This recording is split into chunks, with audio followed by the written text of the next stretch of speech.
ಯಾಕೆ ಬಿಡುಗಡೆ ಆದರೆ ಮುಗೀತು, ನಮಗೇನು ಜೈಲಿಗೆ ಹೋಗೋ ಚಟ ಇಲ್ಲ. ಹಾಂ, ಅದಕ್ಕೋಸ್ಕರ ಹೇಳ್ತಿರೋದು ಈ ಪತ್ರಿಕಾಗೋಷ್ಠಿ ಮಾಡ್ತಿರೋ ಉದ್ದೇಶವೇ ಅದು, ಸರ್ಕಾರ ಬದುಕಿದ್ರೆ ಕೊಡಲಿ ಅಂತ.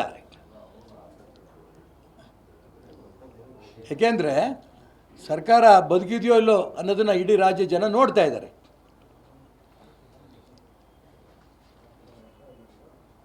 ಈ ದಿಕ್ಕಿನಲ್ಲಿ ನಿಜಕ್ಕೂ ತಾವು ಹೇಳಿದಂಗೆ, ಪತ್ರಕರ್ತರು ಹೇಳಿದಂಗೆ, ಮಾನ್ಯ ಸಮಾಜ ಕಲ್ಯಾಣ ಸಚಿವರು ಅದು ಹಣವನ್ನು ಆಮೇಲೆ ಕೊಡು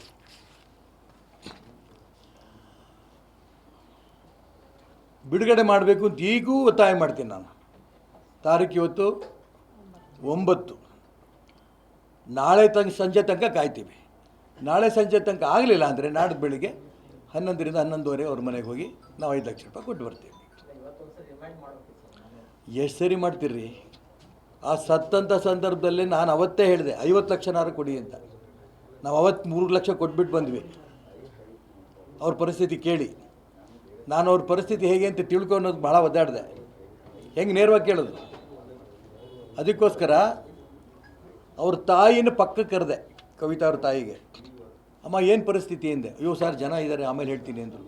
ಆಮೇಲೆ ಕರೆದು ಹೇಳ್ತಾರೆ 1 kg ಅಕ್ಕಿನೂ ಇಲ್ಲ ಬರ್ತದೆ. ಯಾವುದು ಅಂಗನವಾಡಿ ಇಲ್ಲ ಕೆಲಸ ಮಾಡ್ತಿದ್ದ ಅಮ್ಮ? ಹಾಂ,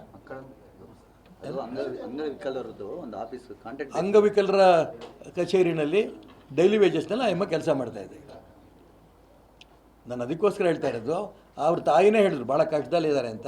ಅವತ್ತೇ ಡಿಮ್ಯಾಂಡ್ ಮಾಡಿ ಹಣ ಕೊಡ್ತಾರೆ ಅಂತ ಹೌಸಲ್ಲಿ ಪ್ರಾಮಿಸ್ ಮಾಡಿದ್ರು. 50 ಲಕ್ಷ ಕೇಳಿದ್ವಿ, 25 ಕೊಡ್ತೀವಿ ಅಂತ ಹೇಳಿದ್ರು. ಸಂತೋಷ. 1 ರೂಪಾಯಿ ಕೊಟ್ಟಿಲ್ಲ ಅಂತಂದರೆ ಇವ್ರಿಗೆ ರಾಜಕೀಯ ಜಂಜಾಟದಲ್ಲಿ ಬಿದ್ದುಬಿಟ್ಟಿದ್ದಾರೆ. 25 ಲಕ್ಷ ರೂಪಾಯಿ ಕೊಡಬಾರ್ದು ಅಂತ ಅವ್ರಿಗೇನಿಲ್ಲ ನನಗೆ ಗೊತ್ತಿರೋ ಪ್ರಕಾರ. ಎಲ್ಲರೂ ಕಣ್ಣು ಮುಖ್ಯಮಂತ್ರಿಗಳ ಸ್ಥಾನದ ಮೇಲೇ. ನಾನು ಮುಖ್ಯಮಂತ್ರಿ.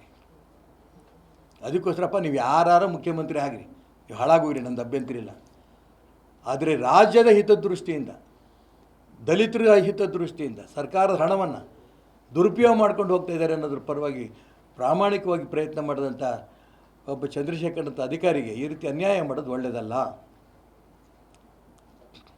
ಇದು ನನ್ನ ಒತ್ತಾಯ. ಇಲ್ಲಿ ಪ್ರಶ್ನೆ ಬಂದಿರೋದು CM ರೇಸ್ನಲ್ಲಿ ಮುಖ್ಯಮಂತ್ರಿ ಸಿದ್ದರಾಮಯ್ಯ ಬಿಟ್ಟು 235 ಜನನೂ ಹೋಗಲಿ, ನಂದೇನು ಅಭ್ಯಂತರ ಇಲ್ಲ. ಆದರೆ ಇದೇ ಜನ ಯಾರು CM ರೇಸ್ನಲ್ಲಿ ಫೈಟ್ ಮಾಡ್ತಾ ಇದ್ದಾರಲ್ಲ, ಇವತ್ತು ರಾಯರೆಡ್ಡಿ ಒಬ್ಬರು ಸೇರ್ಕೊಂಡಿರೋದಕ್ಕೆ, RV ದೇಶಪಾಂಡೆ ಆಯಿತು, ಸತೀಶ್ ಜಾರಕಿಹೊಳಿ ಆಯಿತು, MB ಪಾಟೀಲ್ ಆಯಿತು, ಎಲ್ಲರದು ಆಯಿತು. ನಾನು ಪಟ್ಟಿ ಹೇಳ್ತಾ ಹೋದರೆ ಎಲೆಕ್ಷನ್ ವೋಟರ್ ಲಿಸ್ಟ್ ಥರ ಆಗತ್ತೆ. ಅಷ್ಟು ಜನ ಕೇಳ್ತಿದ್ದಾರೆ. ಇವರಷ್ಟು ಜನ ಹೇಳ್ತಿರೋದೇನು? ನಾವು ಸಿದ್ದರಾಮಯ್ಯನ ಬೆಂಬಲಕ್ಕೆ ನಿಂತ್ಕೊಂಡಿದ್ದೇವೆ. ಇಲ್ಲಿ ಬೆಂಬಲ, ಮುಖ್ಯಮಂತ್ರಿ ಸ್ಥಾನದ ಮೇಲೆ ಹಂಬಲ. ನಾಟಕ ಯಾಕೆ ಆಡ್ತೀರಿ? ಮೊದಲನೇದಾಗಿ ಮುಖ್ಯಮಂತ್ರಿಗಳು ಯಾವತ್ತೂ ಹೇಳ್ತಾ ಇದ್ರು, ನ್ಯಾಯಾಲಯದ ತೀರ್ಪಿಗೆ ನಾವು ಬದ್ಧ. ಈಗ ಹೇಳ್ತಿದ್ದಾರೆ ಅವರವರ ಬೆಂಬಲಿಗರು, ಯಾವ ಕಾರಣಕ್ಕೂ ರಾಜೀನಾಮೆ ಸಿದ್ದರಾಮಯ್ಯ ಕೊಡಲ್ಲ. 1 ನಿಮಿಷ ಮುಖ್ಯಮಂತ್ರಿ ಆಗೋರು ಮುಂದುವರಿಕೆ ಅವ್ರಿಗೆ ಅಧಿಕಾರ ಇಲ್ಲ. ನ್ಯಾಯಾಲಯದ ತೀರ್ಪಿನ ಬೆಲೆ ಕೊಡಲ್ಲ ಅಂತಂದರೆ ಸಂವಿಧಾನಬದ್ಧವಾಗಿ ಓದ್ ತಗೊಂಡಂಥ ಮುಖ್ಯಮಂತ್ರಿ ಸಂವಿಧಾನಕ್ಕೆ ಮಾಡಿದಂಥ ಅಪಮಾನ ಇದು. ತೀರ್ಪು ಏನು ಬಂದರೂ ಅದಕ್ಕೆ ನಾನು ಬದ್ಧ ಅಂತ ಹೇಳಬೇಕಿತ್ತು ನ್ಯಾಯವಾಗಿ.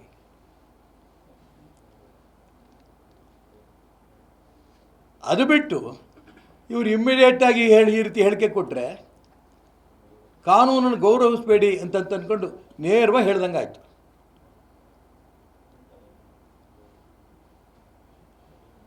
ನನ್ನ ಮೇಲೆ ಆಪಾದನೆ ಬಂತು,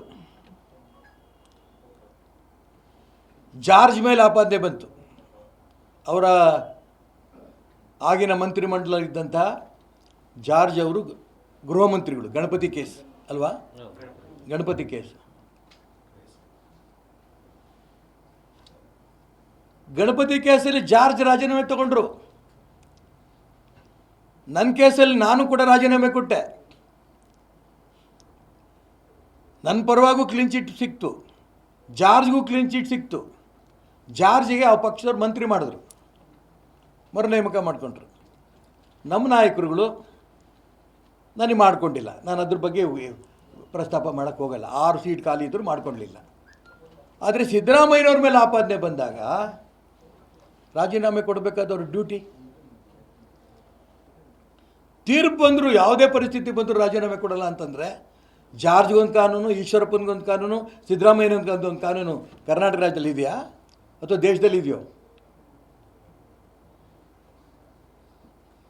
ಇನ್ಮೇಲೆ ಯಾರ ಮೇಲೂ ಆಪಾದನೆ ಬಂದರೂ ಕೂಡ, ಯಾರದೇ ತೀರ್ಪು ಬಂದರೂ ಕೂಡ ರಾಜೀನಾಮೆ ಕೊಡಬೇಡಿ ಅಂತ ಒಂದು ಕೆಟ್ಟ ಮೇಲ್ಪಂಕ್ತಿಯನ್ನು ಸಿದ್ದರಾಮಯ್ಯನವರು ಹಾಕಕ್ಕೆ ಹೊರಟಿದ್ದಾರೆ.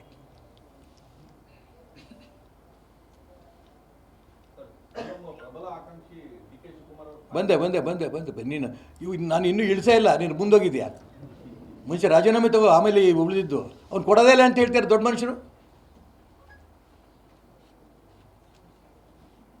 ಅದಕ್ಕೋಸ್ಕರ ನಾನು ಸಿದ್ದರಾಮಯ್ಯನವರು ನಿಜಕ್ಕೂ ಕೂಡ ತಪ್ಪಿತಸ್ಥರು ಅಲ್ಲ ಅಂತ ಕೋರ್ಟ್ ತೀರ್ಮಾನ ಕೊಡಲಿ ಅಂತ ಅಪೇಕ್ಷೆ ಪಡೋನು.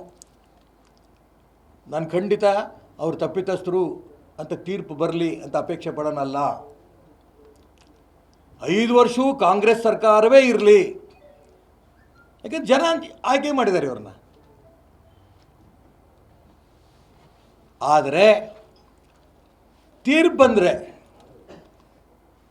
ರಾಜ್ಯದಲ್ಲಿ ಕಾಂಗ್ರೆಸ್ ಪಕ್ಷದ ಯಕ್ಷಗಾನ ನೀವು ನೋಡಬೇಕಾಗತ್ತೆ. ಯಾರು ಮುಖ್ಯಮಂತ್ರಿ ಆಗಬೇಕು, ಯಾರು ಮುಖ್ಯಮಂತ್ರಿ ಆಗಬೇಕು.